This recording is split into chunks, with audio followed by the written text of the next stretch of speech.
Hello, beautiful souls, and welcome to another episode of the Positive Switch podcast. Thank you so much for tuning into today's episode. If you've been following on a regular basis the podcast, about 2 weeks ago, I did an episode on different minimalist, eco, environment friendly hacks, things that you can apply in your own life, in your own daily life to reduce your impact on the environment. And I was also talking in this episode basically about things that people do, behaviors that are so damaging to the environment, that take just so many resources, and that kind of piss me off. And I want really people to change those behaviors. I want people to realize how much damage they're causing to the environment every time that they keep having those habits. And don't get me wrong, those are habits that I used to have in my own life, things that I've been doing for a very long time. And then I realized that this wasn't serving myself, it wasn't serving others, it wasn't serving the next generations. And so I basically changed. I basically questioned my own behavior and improved my behavior and purchase behavior, especially to reduce my impact, to reduce my waste, reduce my use of resources, for the sake of the planet. So let's keep on with this list. Last time I talked about different tips, some that were maybe a bit overboard for some people, that would be considered like hardcore environmentalist or something, but this time you will see some things you might consider hardcore because you're just like not used to them yet, and it never really popped up in your mind. You never considered doing those things, and maybe you never even heard of those things.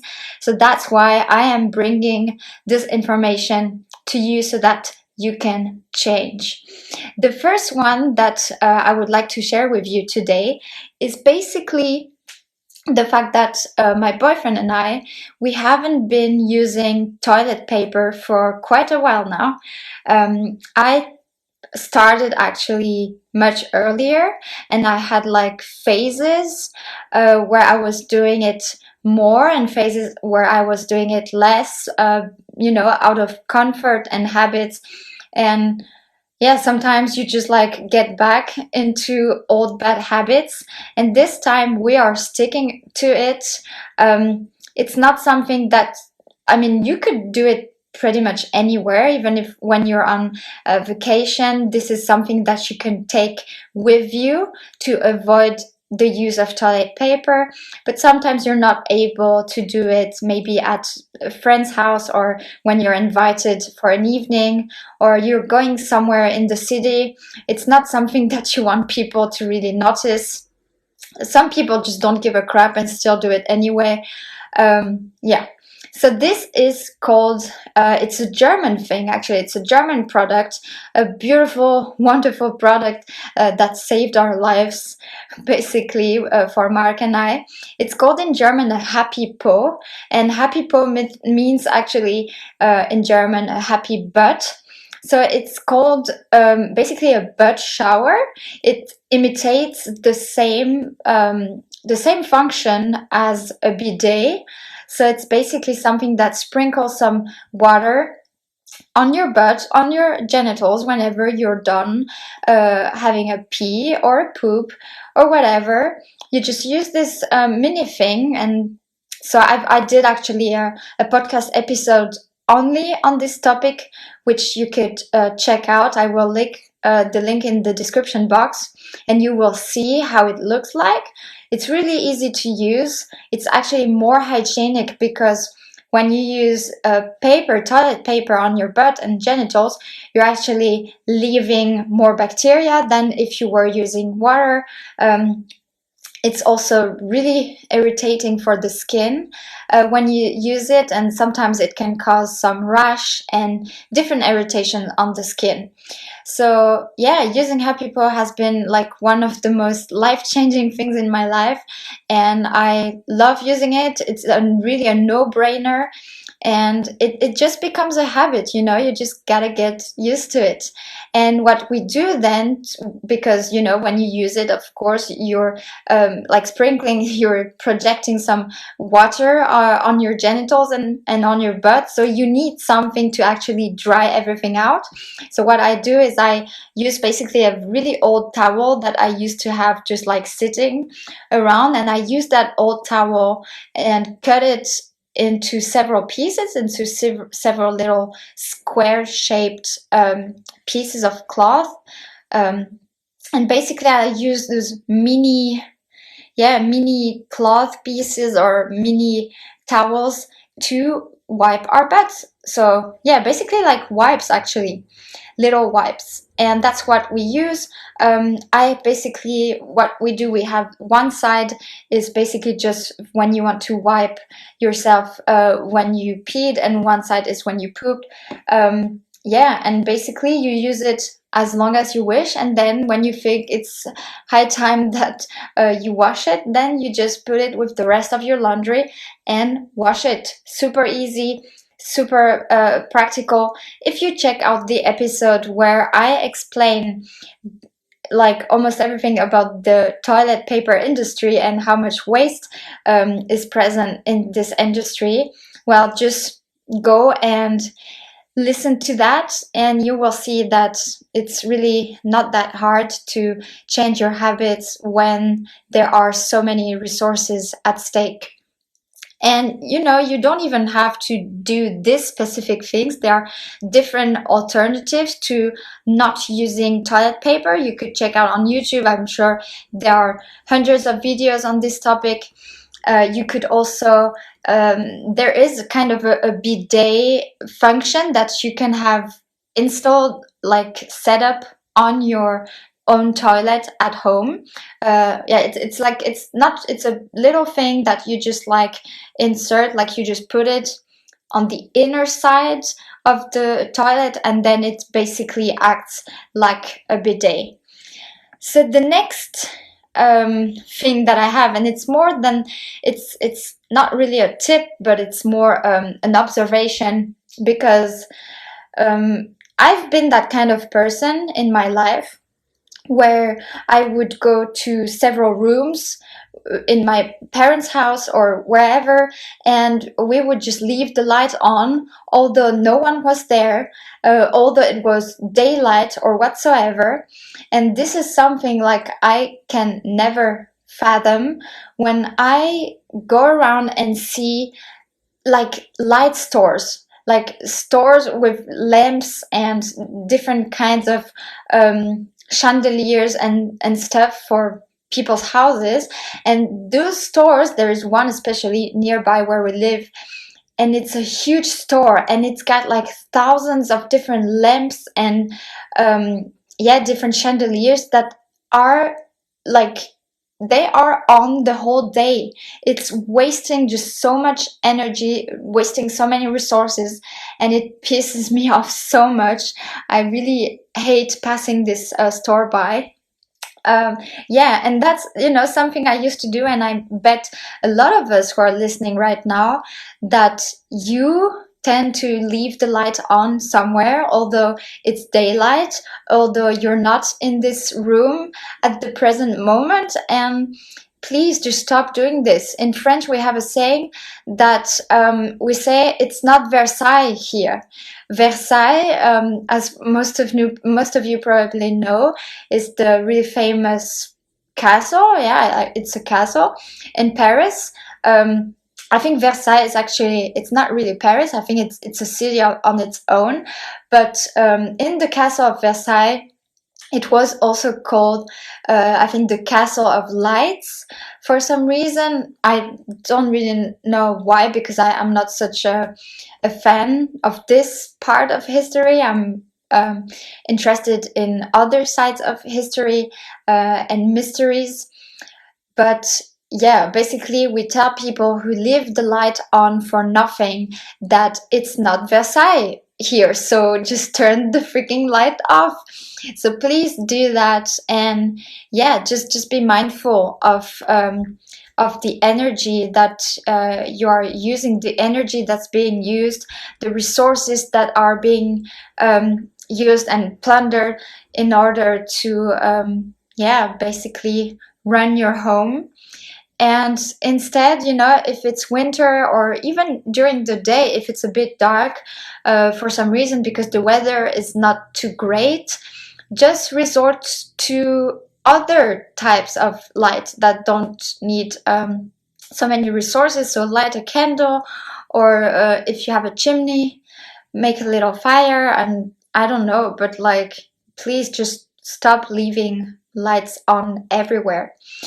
The next one, and that's more a tip and also an observation, because I made my own experience, I made my own observation of how many tampons I was wasting, I was using as a woman. Yeah, just because of my periods, just I wondered through how many tampons do I go through in a year. And it must be like hundreds, or I don't want to even imagine the number. And when I realized that, I thought, okay, I have to change. I have to look for an alternative. And that was actually the year, I think, where menstrual cups actually became a thing. It started to really expand and to be present everywhere on the market. Now it's even more present, and I would have never thought that in like random casual supermarkets that they would have menstrual cups for people to buy. So it's just amazing. I started using mine about 3 or 4 years ago. I think it was like 2016 or something. Yeah, 4 or 5 years ago. I can't remember exactly.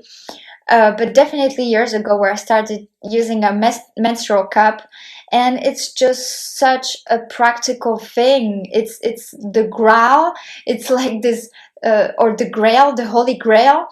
And it's just so practical. It saves so much energy and resources. And okay, I will admit it, it's not so comfortable and easy at first. You get to get your way around it, you get to know it. And also, first, you got to get to know your body and feel comfortable with your body.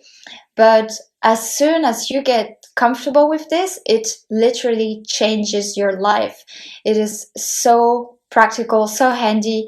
You don't have to carry around like boxes of how many tampons I know to go on vacation. You just take this one mini cup and that's it.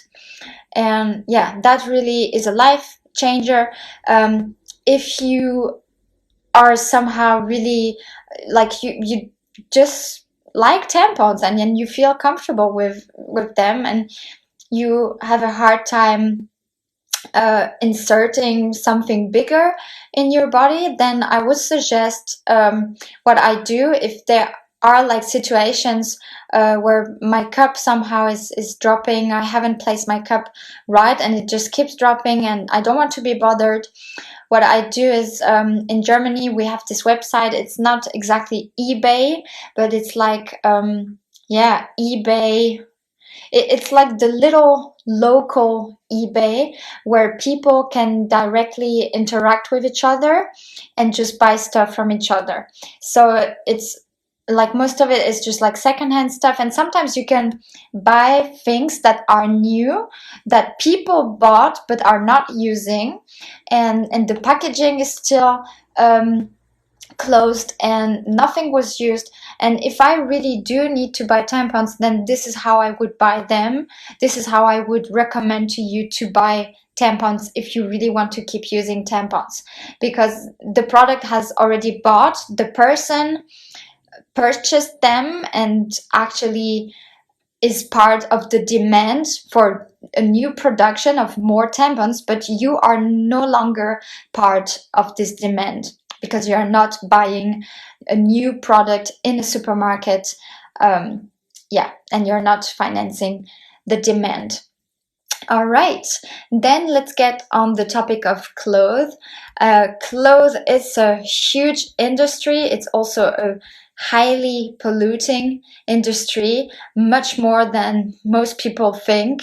And yet, the majority of people, I would assume, or a big number of people within society, still buy clothes in a brand new state, in stores, in really shitty stores with no ethical values whatsoever, who plunder resources, who exploit people to make the cheapest clothes ever with the shittiest quality.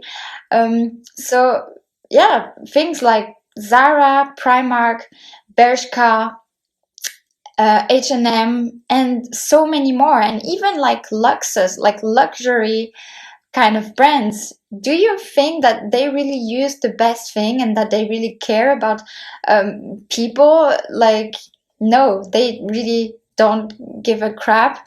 And so that's why a long time ago, I just decided to switch to secondhand clothes. And sometimes you can find such amazing clothes. They are in a brand new state, although the person has used this piece of cloth or accessory for quite a while, and yet it's just looking brand new, and it has been just so preserved. And yeah, you just don't have to buy something brand new from a store or from a brand with no ethical value. Just buy secondhand. There are just so many platforms now, more than we could ever wish. We have different platforms where we can buy secondhand clothes, but not only this, you can buy secondhand books.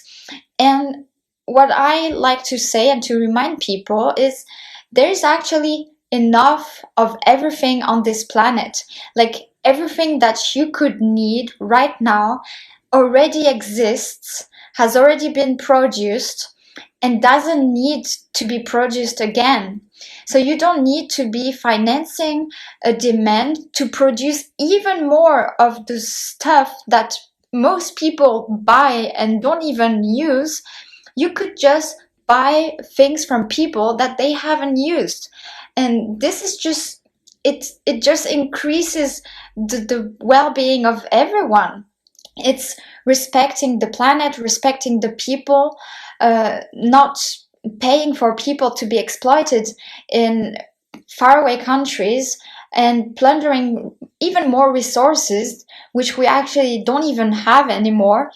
The earth is like just so low now on resources, and still people keep financing such crappy brands and companies just to have the latest shit, to wear the latest trendy clothes. And yeah, just wake up. Like, we are not living in a world anymore where we can actually just stop giving a shit about what's happening behind our purchases.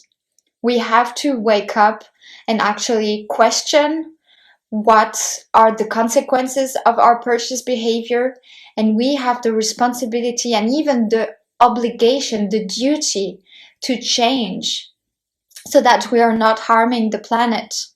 So secondhand clothes, here they are different opportunities, I guess, different possibilities. So if you're not really a fan of secondhand clothing, maybe you're scared that the clothes are gonna stink or whatsoever. In secondhand stores, sometimes I admit it, the clothes don't really smell the best, but usually when you buy them on online platforms, the people are really respectful, and they know that if they bought something secondhand, they would wish this piece of cloth to not stink. So, like, I've never had any issue ordering second clothes online from people. I always received really clean clothing that smelled good, and I never had any problem with this. I never received something that was damaged, something that stunk.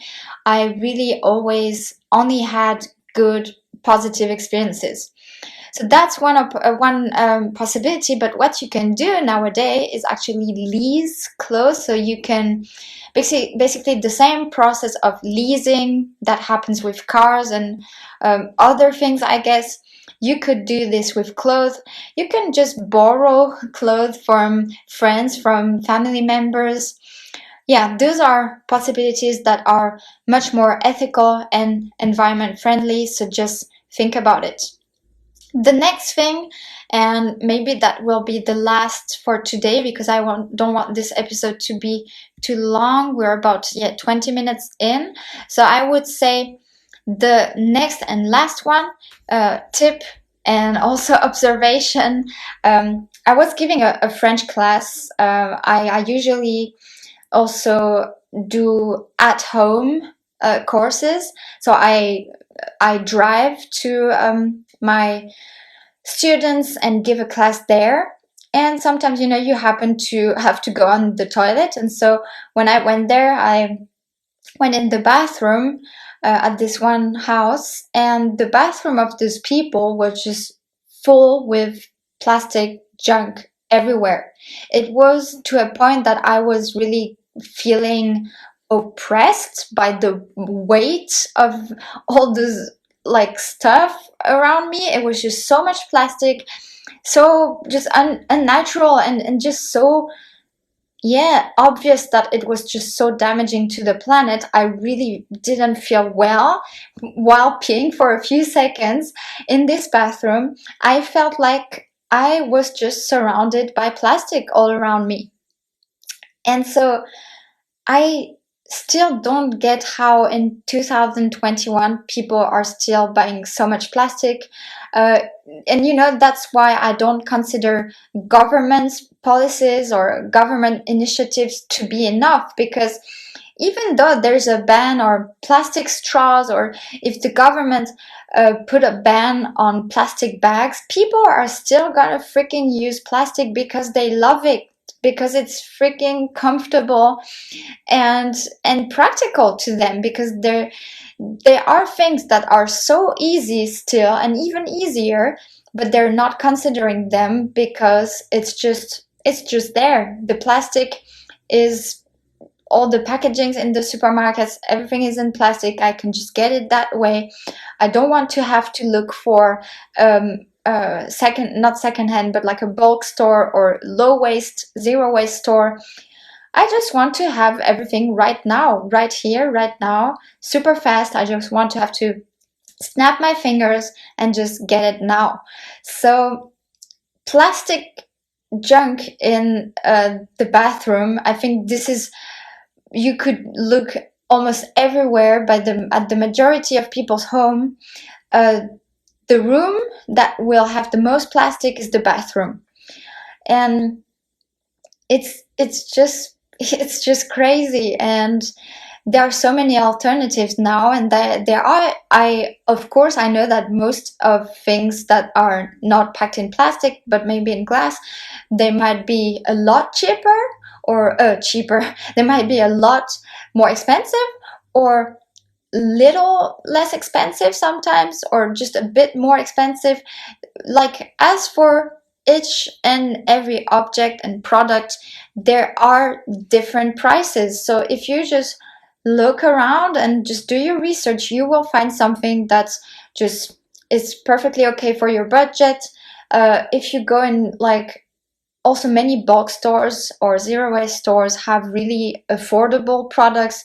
They don't always have super high end stuff that are not packed in plastic. What you could do if you live in Germany, I highly encourage you to just buy secondhand, like also cosmetic products that if I want to treat myself to a vegan, cruelty-free cream, lotion, shampoo, whatsoever, I will never buy it brand new in a supermarket.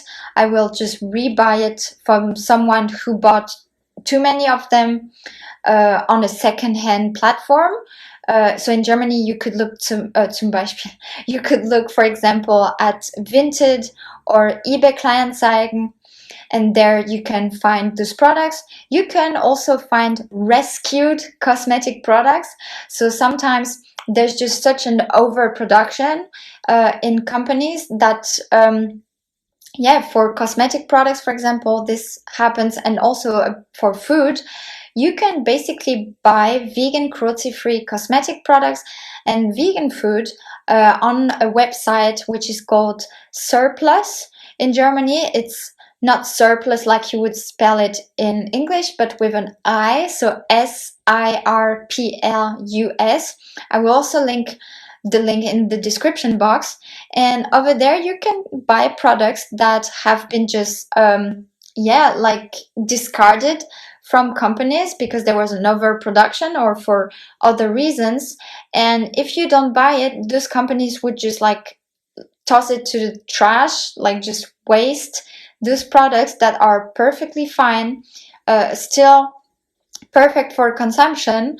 So yeah, if you like absolutely want like to keep some of those products that are packed in plastic, then go to such websites that actually rescue products packaged in plastic that would otherwise go to waste. All right, well, it's been quite a rant. I think I will close it here for today. And don't worry, there will still be many more of those kinds of episodes because this is something that's really important to me. I've been living for a couple of years now, a really minimalistic lifestyle, and always questioning and looking for things that I can improve in my life, purchase behaviors that I can improve. What could I replace, reuse, upcycle, recycle, and eventually wasting. But also recycling should be really the last thing that you want to do. So think about what you can do before that happens, before this is your last resort, your last option. Look what you can do instead of recycling or wasting something. So I hope that you liked this episode. Please don't hesitate to comment on YouTube or to leave me a review on Apple Podcast and other platforms. You can support me by going to the link in my Instagram profile. And thank you so much for tuning in today. I wish you a beautiful rest of your day, and I will see you in the next episode. Namaste.